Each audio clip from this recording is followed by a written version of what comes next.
You think talking more will calm your child down. But the truth is, the more you explain during a tantrum, the worse it gets. In this video, you'll understand exactly why that happens and what actually stops the escalation.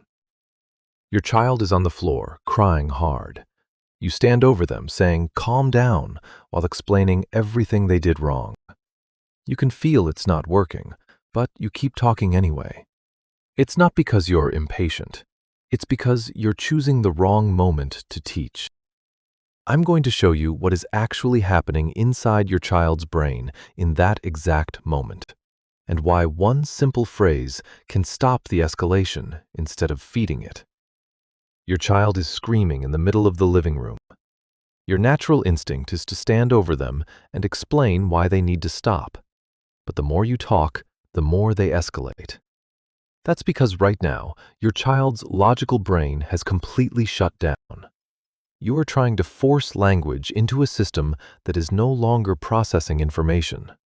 In this state, their brain only reacts to emotion and perceived threats. Every word of advice becomes white noise, making the tantrum last longer and leaving you exhausted. You think you're helping, but you're actually talking to a brick wall. You demand your child to calm down immediately. You try to control their behavior, believing that's the best way to help. But in reality, their nervous system has already flipped into threat mode. Your correction is being misinterpreted as pure pressure. Instead of cooling down, their internal arousal spikes. The meltdown deepens, spinning further out of control. You start to feel like they are being defiant on purpose. You lose your patience faster than ever because every effort is backfiring. When you see they aren't listening, your instinct is to talk more and raise your voice.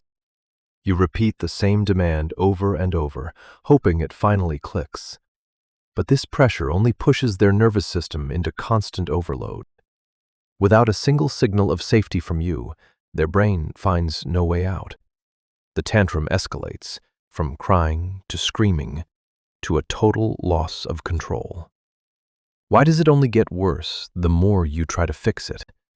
Both of you end up utterly exhausted, while the emotional storm refuses to break. You see your child screaming and immediately treat it as bad behavior that needs fixing. You try to force cooperation by teaching a lesson right in the middle of the chaos. But the truth is, their brain isn't looking for logic, it's searching for safety.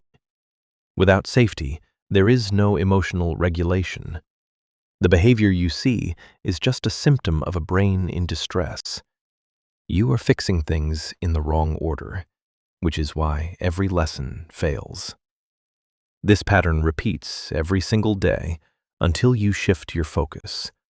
The crying is still peaking, and your child's body is rigid with panic. Right now, you must stop all explanations. Their brain isn't waiting for instructions or lessons. It is waiting for a signal of safety. Only then can the nervous system begin to de-escalate and trigger a calming response. Without that safety, the brain stays in a state of endless panic. Calm doesn't come from your attempt to control. It only comes from safety. You get down on their eye level and keep your voice steady. Instead of explaining, you speak slowly, one phrase at a time. I'm here to end their isolation. You're safe to kill the panic. I've got you. To provide a clear lead. Without these words, your child has no anchor in the middle of their emotional storm. These phrases aren't magic tricks to stop the crying instantly. They simply give the brain a way out.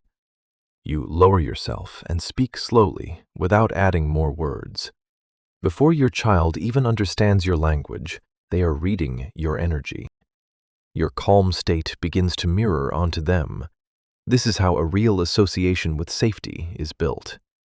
If you use the wrong tone, you only increase the threat.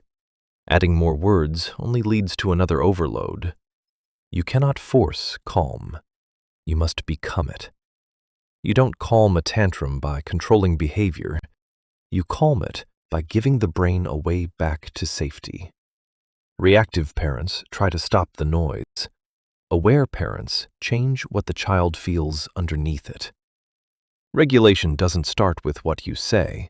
It starts with what your presence signals.